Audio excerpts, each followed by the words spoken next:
오늘은 가장 매크로에서 해결해야 될 과제, 그죠? 두 개의 악이라 그랬어요. 쌍둥이 이불, 트윈 이불, 바로 뭐와 뭐에 대해서 인플레이션, 물가 상승이랑 그 다음에 언임플로이먼트, 실업, 이 두 가지를 가지고서 이야기를 좀 자세하게 진행하도록 하겠습니다.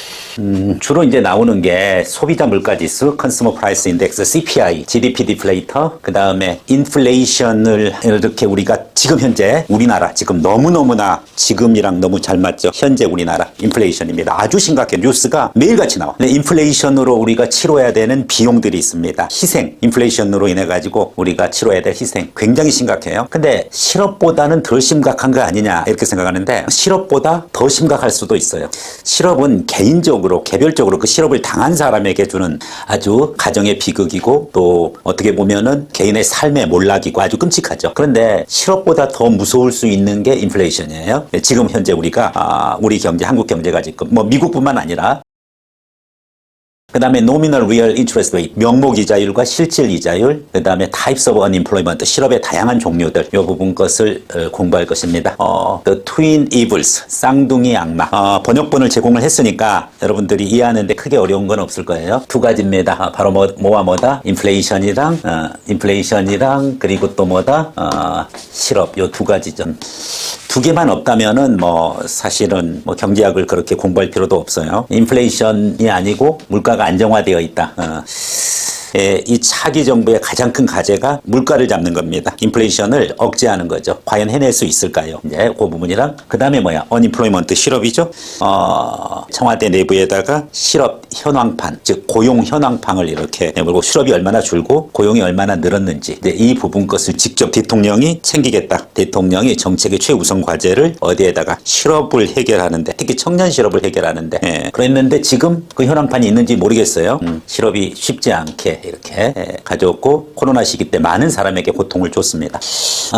여러분들이 생각하기에는 어떤 것 같아요? 자, 문재인 정부가 처음에 이제 시작할 때는 인플레이션은 그렇게 문제가 안 됐어요. 오히려 물가가 안정화돼 있었죠. 물론 집값은 어마어마하게 뛰었어요. 집값은 엄청난 인플레이션인데 그 외에 다른 물가는 크게 지장이 없었어요. 무엇이 문제였어요? 바로 실업이 문제였죠. 그래서 이 실업 부분 거에 대해서 신경을 쓰겠다. 그 문재인 정부의 정책실장 그리고 또 이제 그 부총리 겸 경제부총리 겸 그다음에 기재부 장관 김동연이었죠. 이제 어쨌든 이제 이런 사람들이 실업을 해결하겠다 이렇게 공약을 했는데 코로나 위기로 더 악화가 됐고 최근에 이제 실업이 좀 해소되고 고용률이 굉장히 이번 달에 올라갔어요. 근데 그 내용을 보면은 청년 올라간 게 없어요. 오히려 60대 노인 실업률이 지금 줄고 노인의 고용률이 올라갔어요. 그러면은 좋은 일자리가 아니라는 거거든. 그래서 이런 부분의 문제고요. 그다음에 지금 인플레이션이 이제 반대로 지금 현 정부 들어오는 당선자의 그 정부는 인플레이션이 지금 커다란 이제 그 과제예요.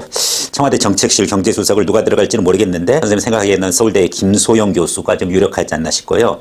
그 다음에 이제 경제기획 이제 그 재경부 장관 겸 경제부총리는 이미 확정이 됐죠. 그 장관이 이제 하는 걸로 되어 있는데 첫 번째 과제가 인플레이션을 잡는 겁니다. 그러니까 예전 정부는 뭐야 실업을 해결하고자 노력을 했고요. 현 정부는 인플레이션을 좀 잡고자 하는 부분이죠. 어쨌든 이게 보면 어떻게 이 두 개가 트윈 데블스 두 마리의 악마가 이제 우리 경제에 또 전 세계 경제에 지금 있는 겁니다. 그래서 이 부분 것이 이제 큰 부분인데 여러분이 생각하기에 뭐 어떤 것 같아요? 실업이 더 심각한 것 같아요? 아니면은 물가 상승, 인플레이션이 심각한 것 같아요? 실업이 심각한 거 맞죠? 실업이 심각한 건 맞는데 실업의 비용은 명백하다. 실업의 비용은 명백하다. 그 얘기는 뭐예요? 실업은 눈에 확 보여요. 실업을 한 가장의 그 가구는 굉장히 비극적인 삶을 살죠. 특히 뭐 자녀 교육비도 있고 이제 가계를 유지해야 되는 부분인데 1929년 대공황 왔을 때 대규모 실업이 발생을 했고 아주 비극적인 삶으로 이렇게 가져왔던 것을 알 수가 있어요. 실업은 물론 한 개인의 또 한 가정의 그와 같은 비극이기도 한데 이런 실업자들이 많아지는 그런 사회에서는 사회 전체의 비극도 가져옵니다. 최근에 우발적인 범죄라든지 또 방화 사건 이런 것의 면을 보면은 사회에 대한 적개심 이런 것들이 들어가 있어요. 이제 그러다 보니까 되게 실업자들이 범죄를 또 많이 저지르는 그런 경향도 있어요. 그러다 보니까 실업 부분 것의 비용은 obvious 분명해요. 명백해요. 그렇죠? 확실히 드러나 있어요. 여기서 여러분들 예전에 배웠던 바로 뭐야? Inside the Production Possibility Frontier, PPF 또는 생산 가능 곡선 또는 PPL 또는 PPC 다 같은 말이에요. 그러니까 그 기억을 갖다가 한번 더듬어 보면은 알 거예요. 어떤 상태다. 실업이라는 것은 결국은 무엇을 의미하는지 바로 생산 가능 곡선이 이렇게 있었잖아요. 이렇게 있었는데 Production Possibility Frontier, PPF, PPC 되어 있는데 실업은 지금 어디에 있다는 거예요. 예를 들어서 우리가 뭐 최근에 이제 우크라이나 전쟁이 있으니까 무기를 만드는데 생산을 집중하느냐 아니면은 뭐 식량을 만드는데 식량 부족 때문에 안보가 중요하면 무기를 만들어야 되고 그 다음에 아니다 국민의 의식주가 중요하면 식량을 만들어야 되겠죠. 그런데 예를 들어서 무기만 만드는데 모든 자원을 투하를 하면은 식량을 못 만들고 식량을 만드는데 모든 자원을 투하하면은 무기를 못 만들죠. 그래서 이제 적정한 부분 것으로 이렇게 가야 되는데 결국은 예를 들어서 식량을 이만큼 증산하려고 하면은 무기를 요만큼 포기해야 되는 거죠. 즉 결국은 식량을 증산하기 위해서 포기해야하는 무기는 뭐야? 작죠. 작으니까 어떻게 돼? 기업인이 작으니까 이쪽으로 올 수가 있죠. 자, 여기서 마찬가지입니다. 이 단계 보면은 식량을 이만큼 오기 위해서 무기는 뭐야? 요 정도 포기해야 되기 때문에 사실은 어디에다 가치를 두냐의 차이인데 기회비용이 작으니까 이쪽으로 올 수가 있을 겁니다. 반대로 예를 들어서 이 지점에 있는 걸 한번 고려를 해보세요. 이 지점에 이제 있다라고 했을 때 무기를 이만큼 생산하기 위해서 식량은 요만큼 포기해야만 하는 거니까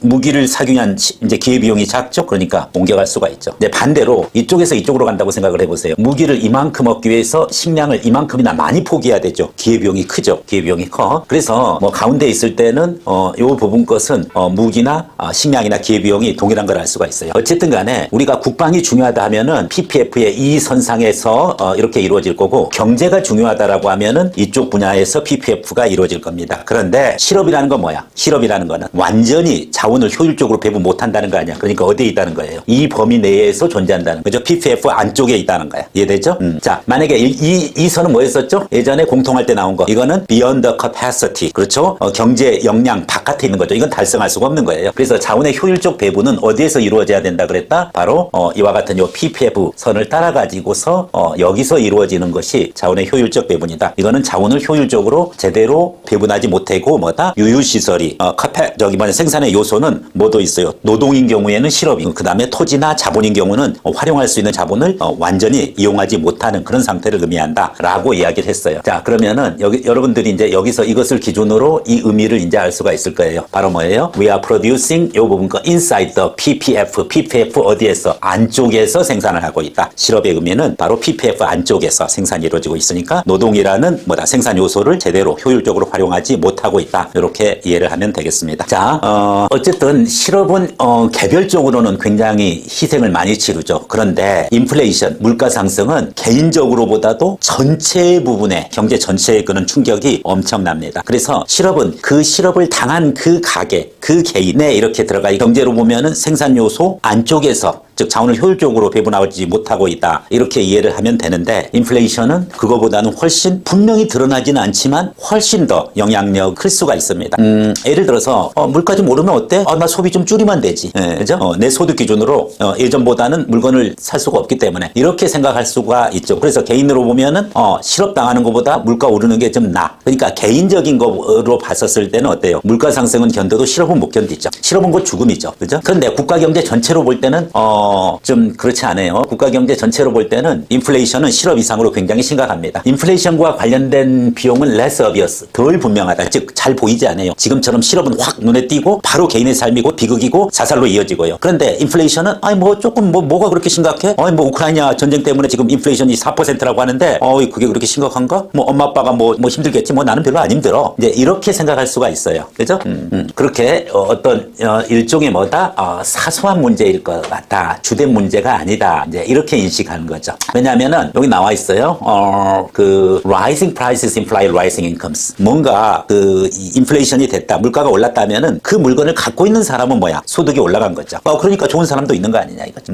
누군가가 이익을 보죠. 그죠? 그래서 falling real income, 실질 소득이 떨어지는 것은 그렇게 중요하지 않아요. 왜냐하면 실질 소득이 떨어졌다. 물가가 올랐기 때문에. 그런데 반대로 그 물건 가치가 상승했기 때문에 그 물건을 갖고 있는 사람은 뭐예요? 이익을 본 거죠. 그렇기 때문에 상대적으로 이렇게 이렇게 봤었을 때는 그렇게 인플레이션이 실업만큼 심각한 문제는 아닌 것처럼 보여요. 그런데 여기에 함정이 있어요. 뭐가 있냐면은 people respond to rising prices 이와 같은 물가 상승에 대응하는 사람들의 그 방식 과 관련해가지고 발생하는 비효율, 요 비효율이라는 것이 있는데 이 비효율이 얼마나 심각하고 그리고 우리 경제에 어떤 영향을 주는지를 분석을 해보면은 실업은 바로 나를 때리고 나를 KO시키고 내가 주저앉고 나의 죽음으로 몰아가는데 인플레이션은 천천히 그렇죠?